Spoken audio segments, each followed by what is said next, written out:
Her doctoral research focused on gender analysis of social policy in Iran, analyzing gender orientations of employment, education, and social security legislation. In addition, she has undertaken a number of research activities and has presented several papers on women, family, and gender issues.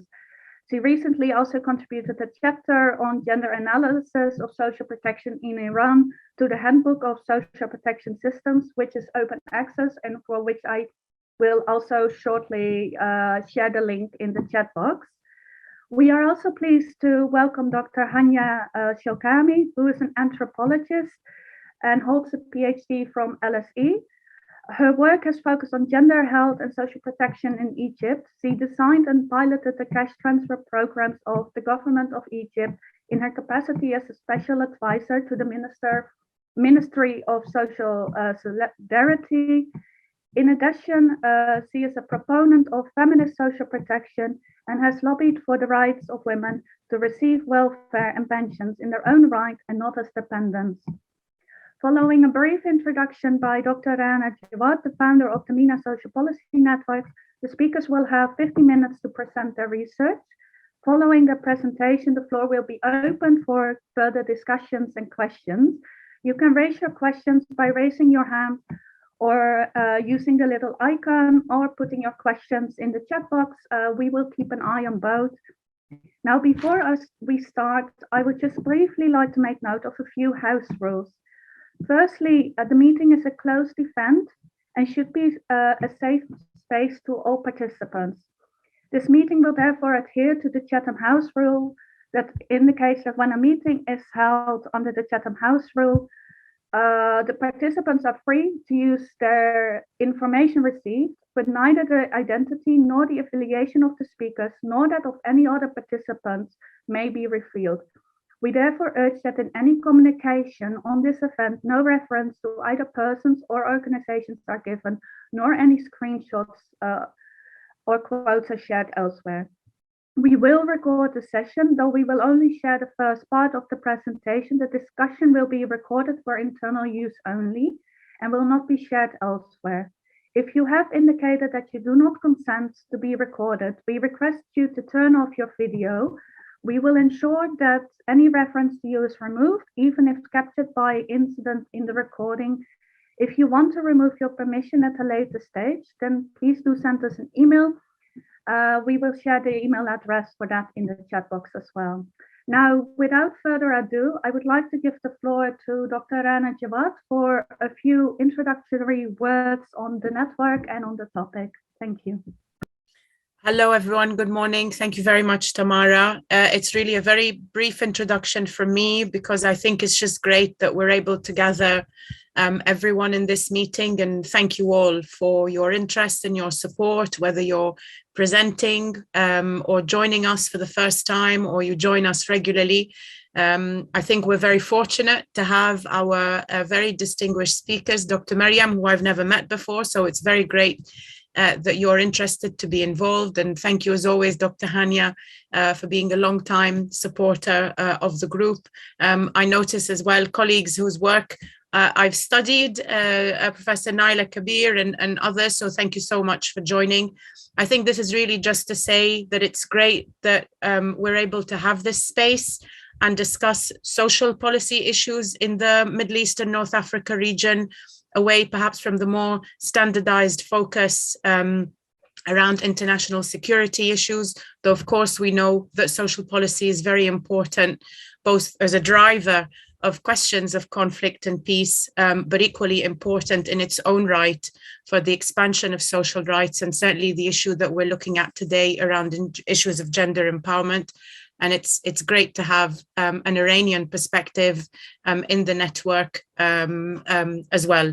So just to thank everyone, and I hope you continue to support us and be active with us, and eventually everyone gets to speak as well. It's great to do these talks online as well. I think in a sad way, COVID has opened up opportunities for us. And I think most importantly, we really need to thank our early career representatives, Tamara and Noor, who've just done amazing work in extending the breadth of reach that we've got.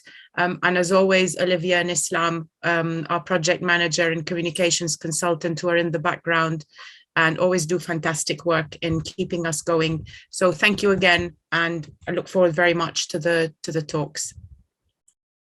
Great, thank you so much, Dr. Anna. Then herewith, I would like to open or ask Dr. Maryam to please share your thoughts and your research. I will start the slides. Just one moment, please.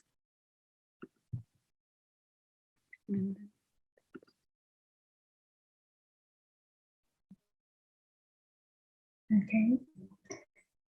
Hello, everyone. Thank you, Tamara, dear Tamara. As Tamara introduced me, my name is Maryam Ebrahimi. I'm from Iran, and I have a PhD in social welfare, and my areas of researches are gender policies and social security policies, education and employment policies. And I have some article and project about these topics. Thank you very much for inviting me to be part of this webinar. And my favorite subject, gender-sensitive social protection schemes. As a mother, I went through a lot of hardship during motherhood because of the lack of social protection schemes in Iran. So this is my favorite topic, and I like working on this topic during my life. In Iran, but gender policy making is a bit complicated. So I have to explain about some topics. Next slide, please. Thank you.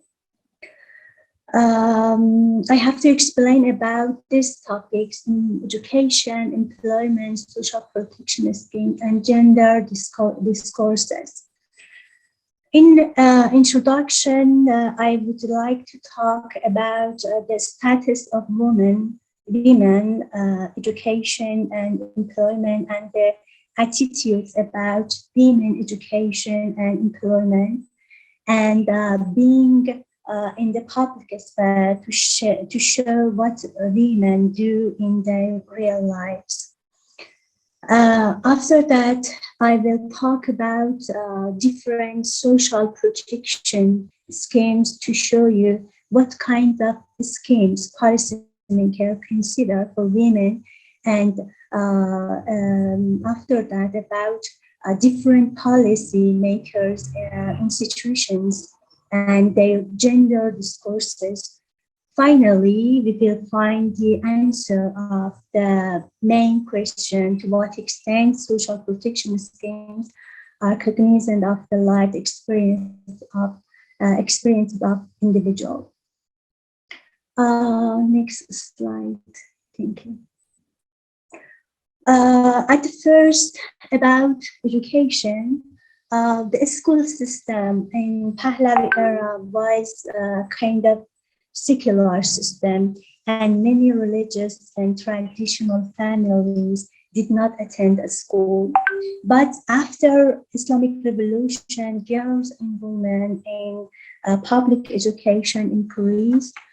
But about university, however, in universities, because of gender segmentations of job, we had some restrictions on entering some majors and disciplines in the first decade of the Islamic revolution. But as you see in this slide, it has changed, and now about half of university students are women, and in all majors, even those had considered for men. You can see the percent of women enrolled in universities during after Islamic Revolution, and now approximately half of women of university students are women. Next slide. Thank you. And they are in different majors, in medical science, basic science, engineering, that had considered for men in the first decade of the Islamic Revolution. But although the role of motherhood and caring was heavily emphasized by the revolutionary regime, education was also necessary in order to raise better children in policymakers' thought. This increase of women in higher education provides an effective and new lens for viewing the role of women and their different roles, especially in the public sphere. But although women make up an increasingly large share of university graduates, they are in a minority in the employment population. You can see the employment rate in the next slide. Thank you. And you can see the gender gap between men and women after Islamic Revolution. Labor participation rate is this means that although women continue to perform well academically, they are consistently underrepresented in the formal labor market. Another point is that research and surveys show Iranian agreement with women's work, but the gender gap in formal employment is high, 69% for men and just 13% for women. So most of women do not benefit from social protection schemes and formal employment.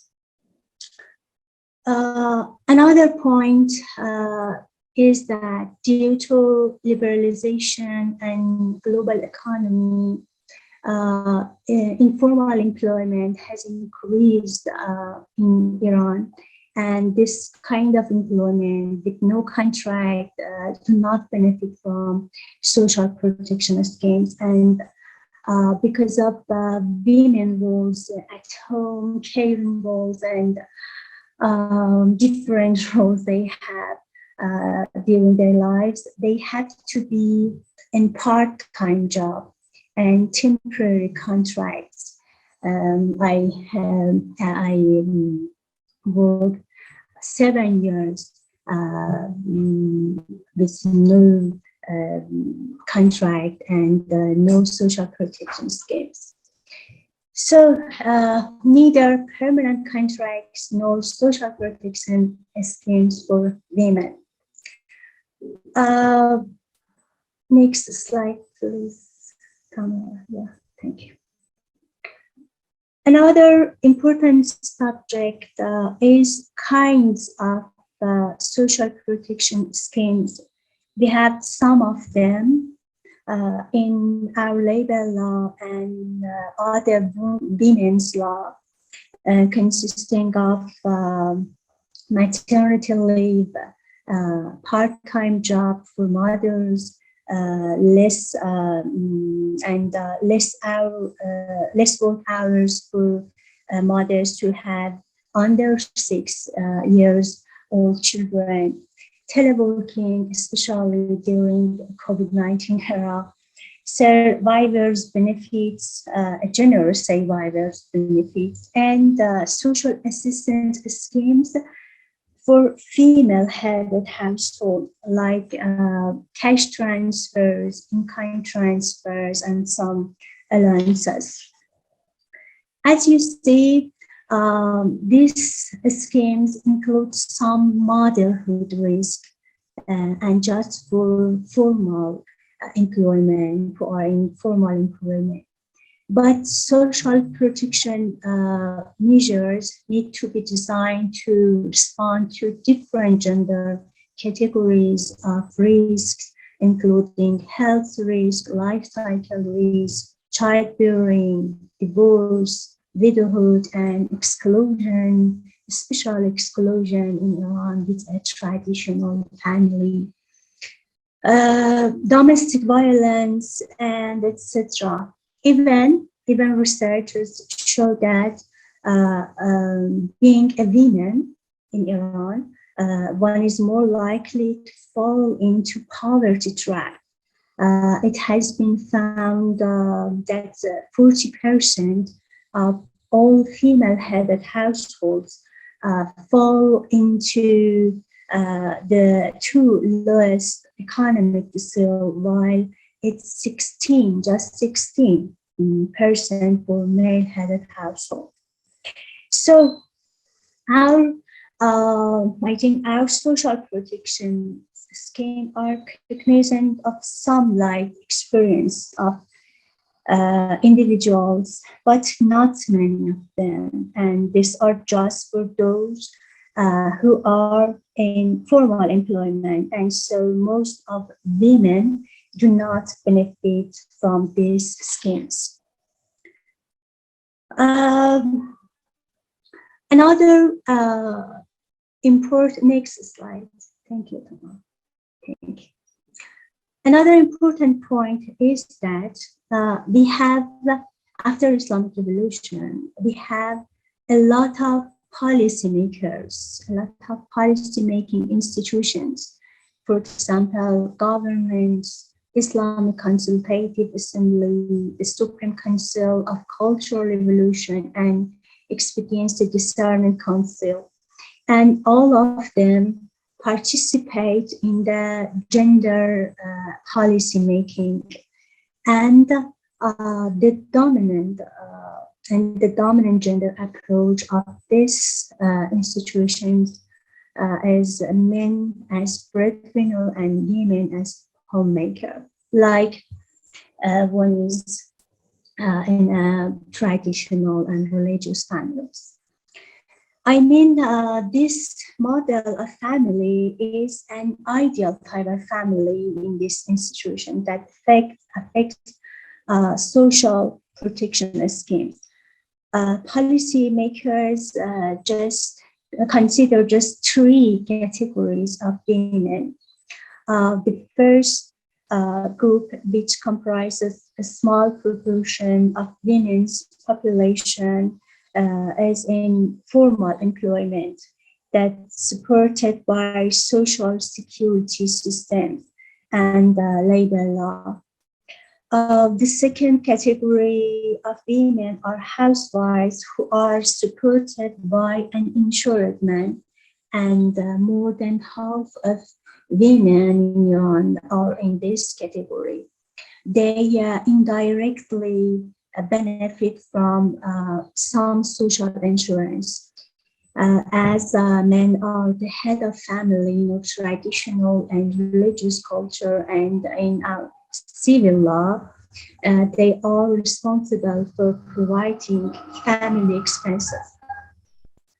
The third category of women are the head of household women. This group is more vulnerable and face higher risk of poverty. These women, just poor ones, benefits from some restrict social assistance programs. In conclusion, as I said, there are different gender approaches in our society, but policymakers consider one gender approach. Some family protect their girls, and some women like being just a homemaker, but not all of them, especially educated women. So we need more social protection schemes for different roles, different women's risk. The next point is that in a global economy and new risk, most of women need a job, especially in Iran, because of high expenses, especially that we suffer from many sanctions and high inflation rate. So most of the women need jobs, and they work in informal employment. I said that neither social protection scheme nor temporal contract. The last point is that I think policymakers should pay more attention to different rules and different risks that women face in global economy, and especially pay more attention to cultural changes in the globalization era. Their women roles at home, at work, especially they must pay more attention to men as spouse fathers, not just consider them as a breadwinner. Nowadays, fathers have less opportunity to play their paternal and spousal role due to an overwhelming presence in the public sphere. Thank you for your attention. Thank you so much, Dr. Maryam Ebrahimi, for this wonderful introduction and also reflection on the different roles of women, but also how that permeates in not just society and the household, but it also goes into the institution and is linked to the larger economy.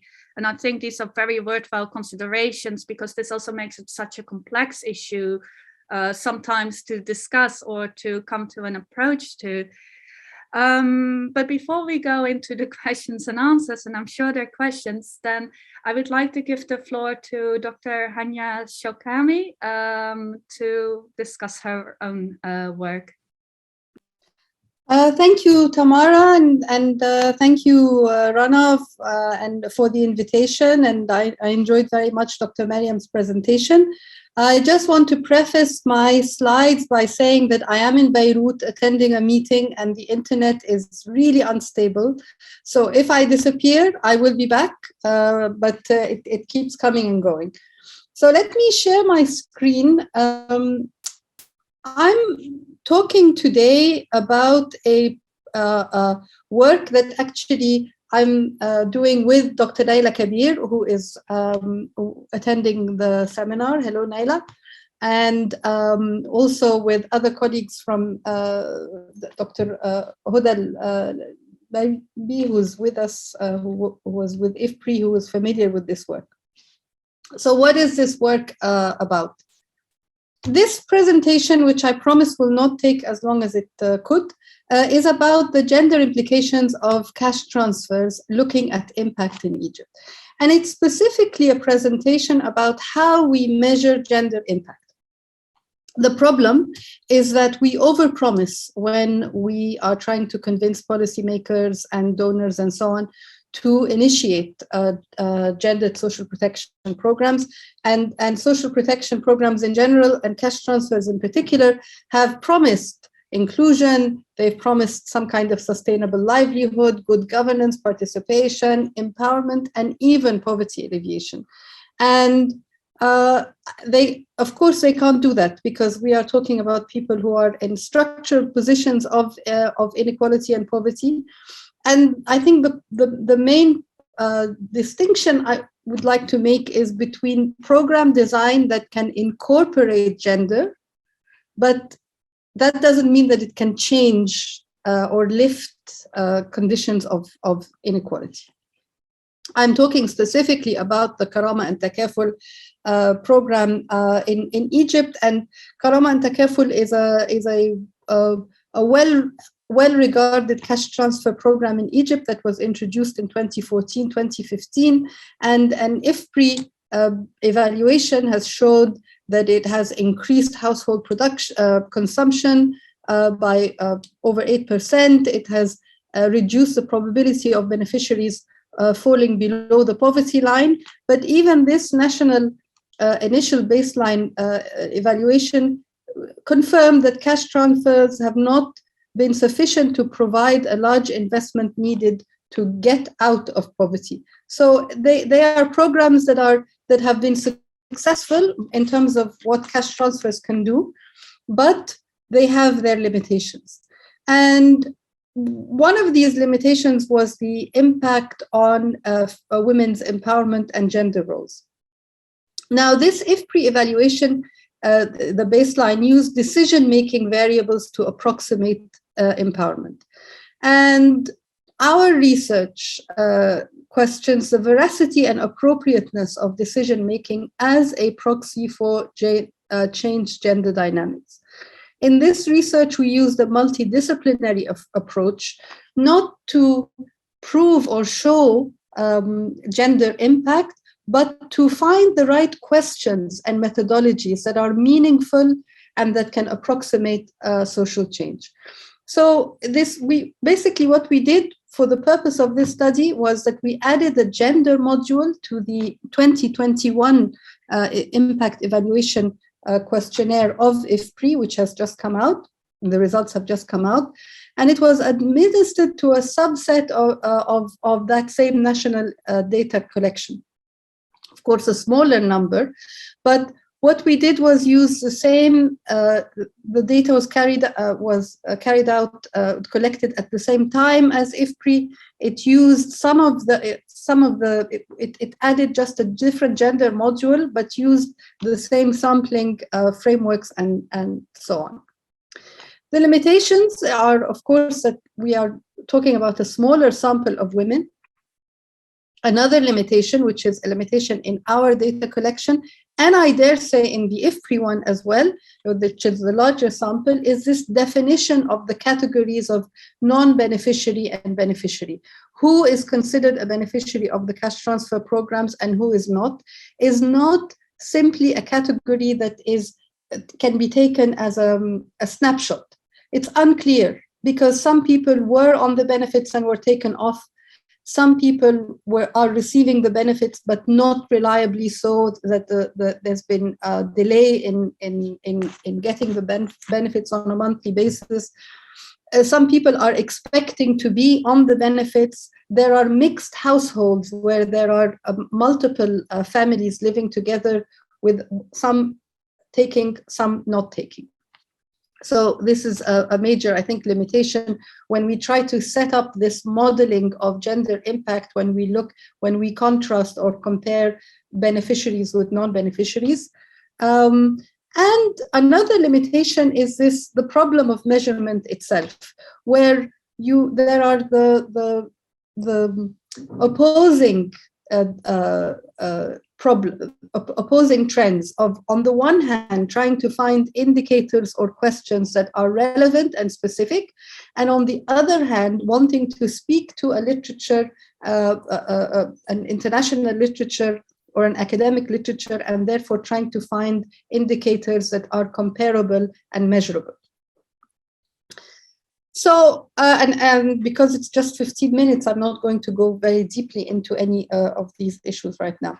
So what is the problem with decision-making? Why were we critical of this notion of using decision-making as a proxy for gender empowerment or gender change? That it measures, so what is decision-making is supposed to, or participation in decision-making is supposed to be proxies for a sense of autonomy, an autonomous agent, a sense of control over money, and a sense of equality between men and women. And the literature is plentiful on these intra-household bargaining models and what they're supposed to mean and how we measure them. And it usually, ultimately, the question is who in your household usually has the final say in a given domain. And the domain is often health, education, expenditures, going even to who decides what food is being cooked. So the limitations of these models of intra-household bargaining and decision-making is there are, four main limitations, I think, also expressed in the literature, on the critical literature on this. The first is this notion of jointness in decision-making. That assumption that an autonomous decision is better than a joint one or a negotiated one. The second is the threat points and false power dynamics, that ultimately what you're trying to understand is the end of a process, that the actual decision made, and not the process by which the decision comes up. And a third is about this notion of households as organized consumption and production units with clear divisions of labor, which really sometimes ignores the context in which these households exist. And the fourth, and maybe the most interesting one for me personally, are the perceptions of social desirability. That the assumption is that autonomy is socially desirable and control is socially desirable, that these are the values that women aspire to, and that ignore what has been called in the literature the respectability premium, the notion that conservatism, conformity, and so on is a domain of privileged social groups, and that there might be aspirations to realize these social norms. The first three limitations are amenable to measurement, but I think the fourth requires a different methodological approach to measuring gender impact. So I think this decision-making and social cash transfers in particular, there's qualitative evidence points to that the impact of cash on decision-making is mixed. There is evidence also available about the unreliability of the existing literature because of what has been called a publication bias, whereby non-impact results do not get published. And a growing number of unpublished manuscripts are demonstrating the need for a more careful examination of the effects of gender and social protection. So in our research, we found that there are several missing dimensions to the empowerment model that informs these measurements, relational aspects of agency. And I've just listed some quotes from women, I won't read them out, that make the point. So the relational aspect of agency, issues about well-being and health, issues about worry and insecurity and mental health, as I said, the autonomous agent that is free to conform or resist, the ability to support other people. So taking women out of the household and into communities to see how this form of support can enable an agency, a social agency or a community agency, and questions about household acrimony and gender-based violence. I'm just going to show you some results for time. I know I've got only a few minutes left. So these are some of the results from the data that we've collected, and I've just written in red what I'd like to draw your attention to.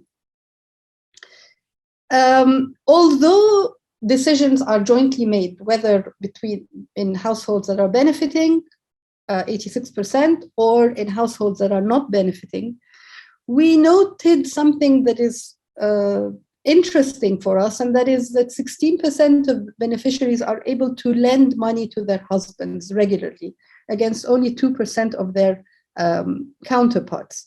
So we heard a message about maybe not controlling decisions, but being able to make decisions that were not on the table, such as lending the husband.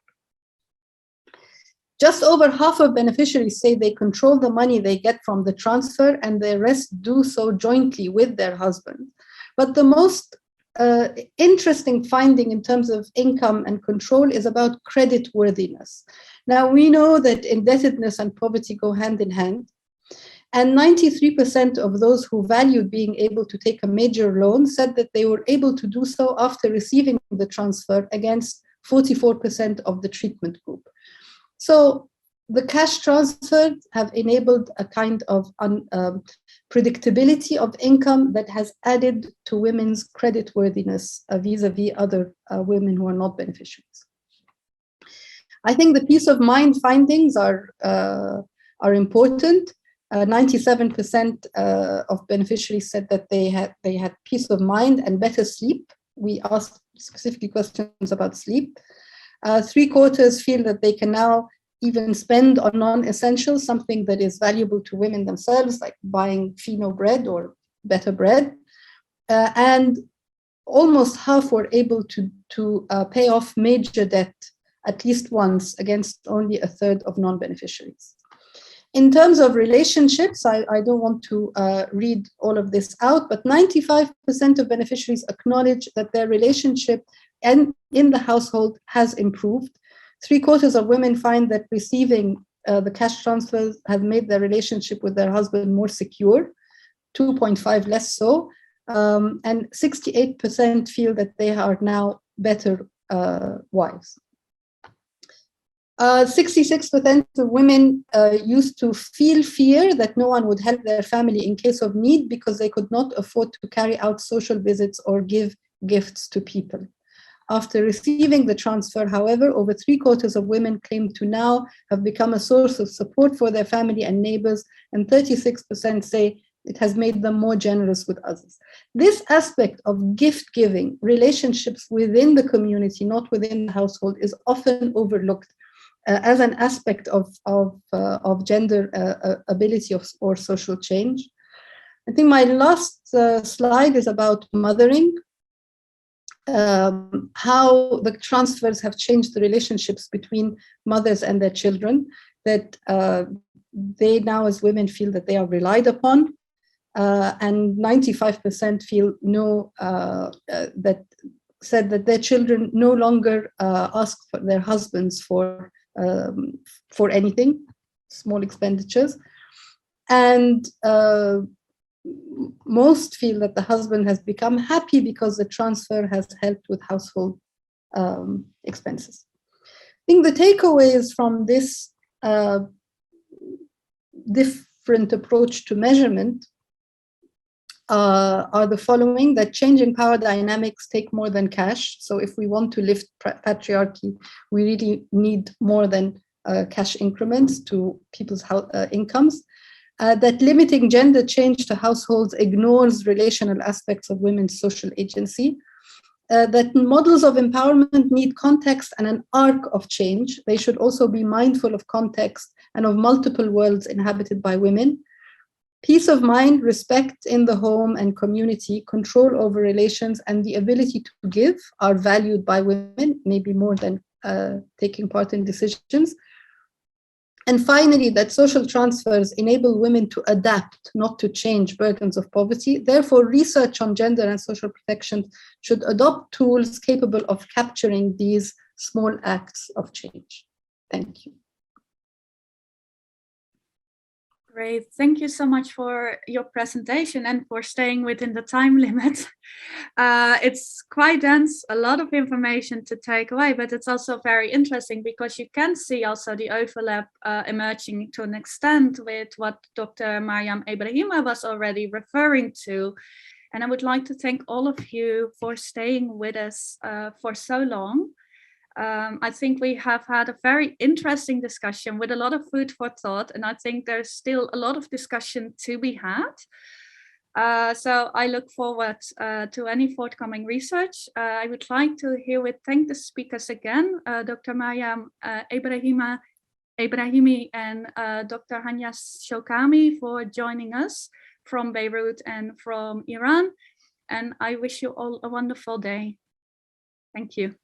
Thank you very much for everyone. Thank you, Rana. Thank you all. So nice to see you all. Thank you so much. Thank you. And, Thank you so let's much. continue the discussions. Yes. Thank you. Goodbye.